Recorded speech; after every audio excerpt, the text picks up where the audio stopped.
Bon, Stéphane, quels objectifs pour cette équipe de France masculine pour ces mondiaux après les bons résultats? Je suppose qu'ils sont élevés. Les objectifs, c'est que chacun se réalise, en tout cas, évolue à 100% de son potentiel. Moi, les objectifs en termes de médailles, j'en parle jamais, parce que je sais trop comme ça peut être aléatoire. Il suffit de regarder la dernière victoire de Marta contre Ciolati, pour 2 secondes il gagne, et pour 2 secondes de plus, il n'était pas sur le podium. Donc on peut très bien revenir avec 3, 4, 5 médailles, comme on peut revenir sans rien du tout, ça peut arriver malheureusement.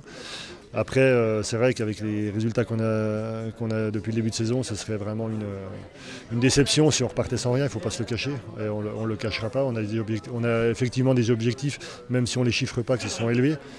Après, voilà, c'est les athlètes et leurs prestations qui décidera du nombre de médailles.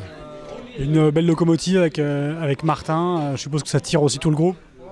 Oui, c'est évident, mais ne serait-ce que je vois comme ça s'est passé le stage la semaine dernière sur Seafield, sur le chrono, on sent que les autres derrière ils ont les crocs et que Martin c'est le meilleur mondial aujourd'hui, mais chacun essaye de venir gratter et puis pourquoi pas venir le bousculer. Ça lui sert également de moteur à lui. Le relais mix demain, c'est une épreuve qui prend de plus en plus d'importance, avec un objectif évidemment encore là aussi très élevé pour vous. Oui, l'objectif, c'est le podium, c'est le minimum. Après, c'est vrai qu'il y a si on regarde le papier, il y a 7 à 8 équipes qui peuvent prétendre à un podium. Donc il faudra, comme je te le disais tout à l'heure, que les athlètes évoluent chacun à 100% sans vouloir faire plus que ce qu'ils font en Coupe du Monde parce que c'est un championnat, mais tout simplement réaliser ce qu'ils savent faire quand ils sont dans de meilleures conditions, et puis ça devrait faire. Après, c'est clair, on est leader de la Coupe du Monde de relais mixte. On l'a gagné l'an dernier. L'objectif, c'est de gagner demain. C'est un beau symbole aussi pour le biathlon, que c'est une des seules épreuves avec des championnats du monde mixtes, qui prend de l'importance avec l'arrivée dans les Jeux. C'est aussi important ça pour vous? C'est d'autant plus important qu'on évolue toute l'année ensemble. Avec le groupe filles et le groupe garçons, on fait les mêmes stages, même si le dernier stage de préparation n'a pas été commun. Sinon, on est 200 jours de l'année ensemble.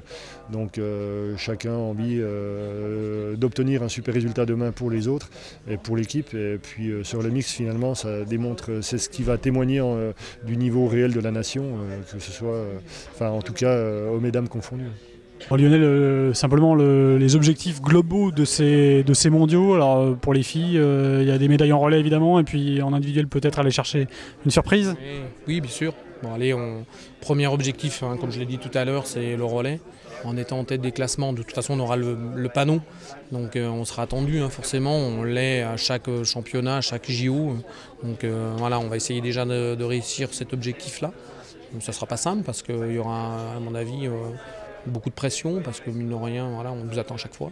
Après, demain, je pense que sur relais mix, les 2 filles, les 2 leaders, ils tiennent vraiment.